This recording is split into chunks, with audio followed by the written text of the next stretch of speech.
And the movie cuts as soon as they say, and live from New York, it's Saturday night. I always love that. I had to do that for this review.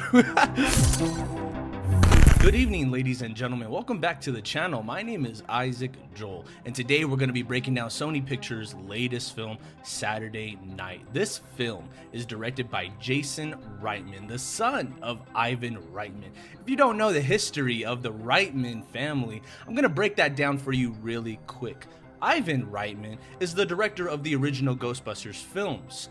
His son, Jason Reitman, stepped in and directed the follow-up films that we know today, Afterlife and Frozen Empire. I was one of the few critics that gave the Ghostbusters films positive reviews because it's not an easy task to come and direct your father's legacy, his work, to kind of continue that story, that thread, and honor him, honor what has been done, and kind of tell a new bright future story in this franchise. That is a hard task because you're no longer talking about like, oh, well, I really have to make a good movie for the studio, for the box office, for the audience. No, you're now talking about family, blood, legacy. And so I felt like the Ghostbusters films were really personal. That was a personal task and challenge for him. And I thought that he did a really good job with those films. They're not the best Ghostbusters films, whatever. I know like that's like such an unpopular opinion. And it seems that like everything that I enjoy, people hate. And everything everyone hates, I enjoy. And I'm not even doing this to like aggravate or piss off people. Like literally, these are just my own opinions. And I really hope that when you guys watch these reviews, you kind of understand why it is that I feel and think the way that I do, what it is that I grew up with. And so going back to Saturday Night, Jason Reitman came in, directed this movie, and I felt like even this was a personal challenge for him because he grew up watching Saturday Night. He grew up in that entire era. I believe in an interview he talked about a story from his past when he was like a teenager or sometime in college where he took like a writing class or a course. It was like a workshop pretty much at Saturday Night for like a whole week, and he spent a whole week there as a writer writing sketches, and some of his sketches made it to air, some of them didn't. And so he really got to live in that experience, what it was like to work with Lorne Michaels and all of these cast members behind the scenes and all the chaos. And Saturday Night Live is one of my favorite shows. You know, it arguably really is because I also grew up in that era. I grew up in the Andy Samberg, Lonely Island era. I walked to school listening to the music. I watched their sketches in the middle of class. I would stay up late to watch the show with my family, my siblings. We would all get together around the couch at the living room and watch Saturday Night. And it was one of those experiences that you'll never forget because it's part of our culture. It truly has transcended and cemented itself into our culture, whether you realize it or not. If it wasn't for Saturday Night Live, we wouldn't have sketch comedy shows that we have today that really push the boundaries, that really kind of abstract the comedy concept and really bring their own style to it. And this is a idea that is really unpopular with executives, studio heads. People were so against this idea of Saturday Night Live from the beginning. And so this is an interesting story. I'm one of those people who are big fans of true stories being told in films. I love The Disaster Artist. I love Pursuit of Happiness. I love really anything that has to do with true events. And they tried their best to translate that onto the screen. And here's the impossible task is you can't humanize your subject. At least this is my opinion. You cannot humanize them. You have to see your subject for who they really are, with their flaws and everything that people love about them, their past, their future. And I have a problem with the behind the scenes of Saturday Night Live because the director, Jason Reitman, told the entire cast, do not go back and watch any of the old performances. Don't watch the old season. Don't watch the first episode, which is what this entire movie is based on. He wanted them to do zero homework and really try their best to not even imitate them. He wanted them all to do their own thing. And of course, the cast completely denied that request and went behind his back and watched a ton of Saturday Night Live to try and understand who their character was. They didn't want to come on and, of course, do any kind of like impression of them.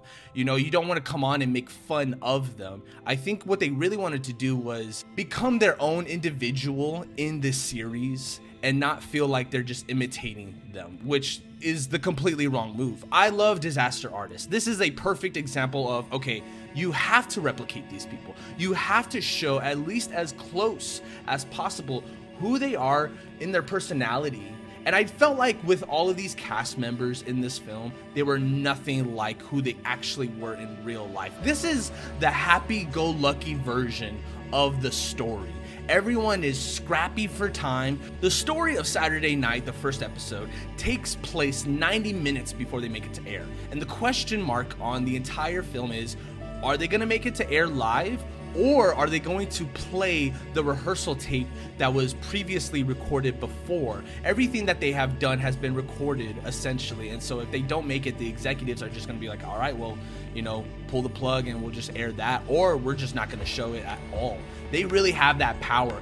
That's William Dafoe's character, J.K. Simmons. These people are like the powerhouses, the executives, the men in black of Saturday Night Live. They have the power to make this go or not. Lorne Michaels is doing everything he can to get his actors to sign contracts, get over their issues with each other, stop fighting with each other. The cast, the crew, everybody is at odds. People are on drugs, people are doing cocaine, people are smoking weed on set. They are still building the set as it's happening, laying down the brick and the cement. These are all apparently true stories that they have taken and they have adapted into this film. And I would argue and say that at least 90% of everything in this film is true, because nobody in this film is the villain, really, I guess, besides the executives, the ones that don't believe in the underdog. But Lorne Michaels, if you know anything about Lorne Michaels, he really isn't a comedian. He's not funny at all. It really is curious how a man like him got into that position, into that power, that even created a sketch comedy show. He really revered comedy and respected the art form of it, but he himself has never done stand-up comedy. He's never done a sketch. He never went on the show. He was originally supposed to be on, and then last second he just was like, you know what, it's not working. Let's just put Chevy Chase in there instead for a Weekend Update. And that was the best decision he ever made. But Lorne Michaels is sort of like this like Palpatine, Darth Vader kind of guy. And I mean that with respect. I'm not saying he's a villain or he's done anything bad in real life. But if you have seen him and you know him personally, you know from interviews that he's just this really off-putting, strange, awkward, very serious gentleman, you know? And so nothing you say to him he'll smile or laugh at. It's really hard for anybody to try and make him laugh when they go and audition to be on Saturday Night. I was really excited to see Saturday Night, especially because Gabriel LaBelle, he is one of the best actors working today. He was on The Fabelmans and he played Sammy, who was in real life Steven Spielberg's character. And in this film, he's playing Lorne Michaels, the creator of Saturday Night Live. And he really does a good job at making you sympathize and empathize for these characters and these people, these real life figures, and how they are kind of just like secret geniuses. They're pioneers. They know what it is that they're after, and they just need to make it. They just need someone to believe in them. They just need to hold on for a little bit longer. Another reason why I really wanted to go see this movie is because Dylan O'Brien plays Dan Aykroyd. Two of my favorite actors, and they're playing one another. Dylan O'Brien does such a good job as Dan Aykroyd. He really does look like him, sound like him. And they're not doing impressions of them necessarily, as they are trying to enhance who they were at that time, speaking on like the 70s, the 60s, that era, that time period, that they were always talking really fast, smoking cigarettes. This film is all aesthetic. It looks like it's shot on film. I'm not completely sure if it was shot digitally and then they just added the film look over it at the end in post-production. Either way, it looks good. It really does. However they shot it, it looks great. It sounds great. I love all of the costumes. I love the pacing of it. It really is 90 minutes long. From the start of the film, you're seeing the clock go minute by minute, and it really is interesting to see everything unfold in real time.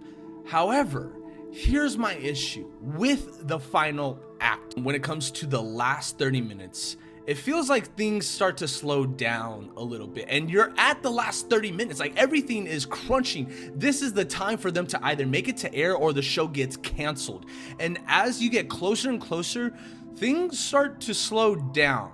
The momentum starts to lose itself because Lorne Michaels runs downstairs, goes outside, runs through the streets, goes in a bar, looks for John Belushi, sees him out in the ice skating rink, talks to him, falls down, makes a bet with him, and so much is going on, and there's only 12 minutes until the show goes on. And I find it so hard to believe, extremely hard to believe, that they were able to do all these things in this short amount of time. So as the film gets closer to the end, they're just doing more and more, and it just like loses its believability.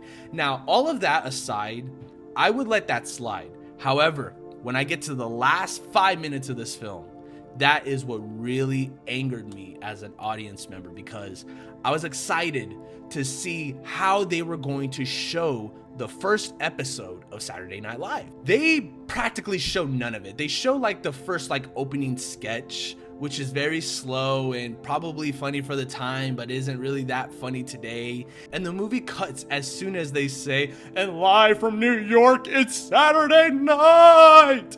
I always love that. I had to do that for this review. I was so disappointed. And I was hoping that they would do something like they did in Disaster Artist in that film. I know this is completely two separate studios, and I think A24 did it better than Sony Pictures. But in the Disaster Artist, at the end of that film, they showed clips of them reenacting the actual film, The Room. And in this, they don't show any of that. They worked so hard to become these people and to own in on their habits and their tics and everything that makes them so unique. All for them to really not shine and show any of that opportunity. It felt like everything was being built up just for it all to be a waste. Now I understand, like, oh, well, that's not what this movie was about. It was about just the 90 minutes before.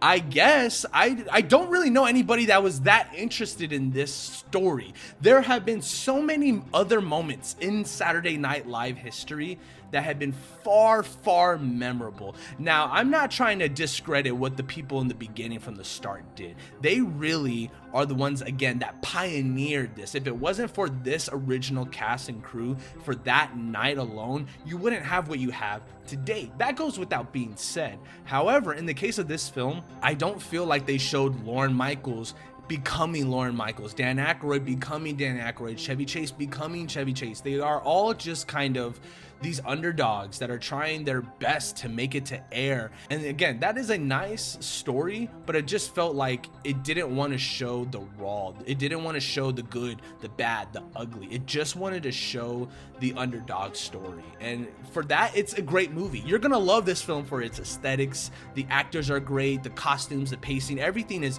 phenomenal. This movie is technically really, really good.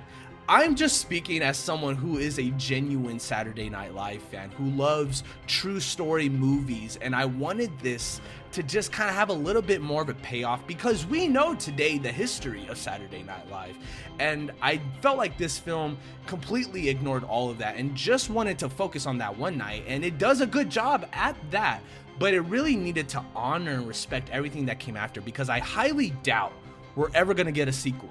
I would love to see a sequel where they do more Saturday night movies from other eras in time. The film did not emphasize what makes New York and 30 Rockefeller Center so phenomenal and so historical. They really just focused on Lorne Michaels' story. Saturday Night Live, the actual show itself, did nothing to promote this film. They didn't talk about it, they didn't celebrate it. Lorne Michaels didn't do any interviews, and so this film is honestly in its own island. It has zero relation to the actual show, and you would think they would get the cast on from the movie to host the actual show and promote it and talk about it. And I don't know if that's like, oh well, we just don't want to do that, we're too good for that, we don't need to do that. I'm going to rate Saturday Night 6 out of 10. I think the performances are great, the pacing is phenomenal, I love the costumes, I love the aesthetic of the actual film look and the cinematography, but I really did not love the last 10 minutes in this film. It felt like everything was just rushed to just conclude, and they didn't show anything that was being built up. There was no payoff at all at the end of this film, and that really is what took me out of it, because I will go on a journey with you. If it is a long, slow journey, like, I will go on that with the filmmaker. I will do my best to back them up as best as possible, and I'm speaking as a Jason Reitman fan. This film was disappointing for me. I feel like he did not utilize his actors to their fullest potential. I feel like he did not use the history of Saturday Night and really celebrated and honored that legacy that came before. It's a great movie to watch and you'll be entertained for sure. I'll definitely give it another watch, but for now, that's really my first thoughts and impressions. I highly recommend that you do go check this film out if you are a Saturday Night Live fan and you really want to go see the behind the scenes and how they really made that first episode. You'll definitely enjoy the performances out of every actor that is in that film. There really is not a bad moment. I love the film and I know I'm just giving it like such a low rating, and that's because I just did not like the ending. The ending didn't work for me. That's me being completely biased. But I am curious what it is you think about Saturday Night. Let me know in the comments below. And don't forget to like and subscribe to the channel. As always, my name is Isaac Joel. I'll catch you next time.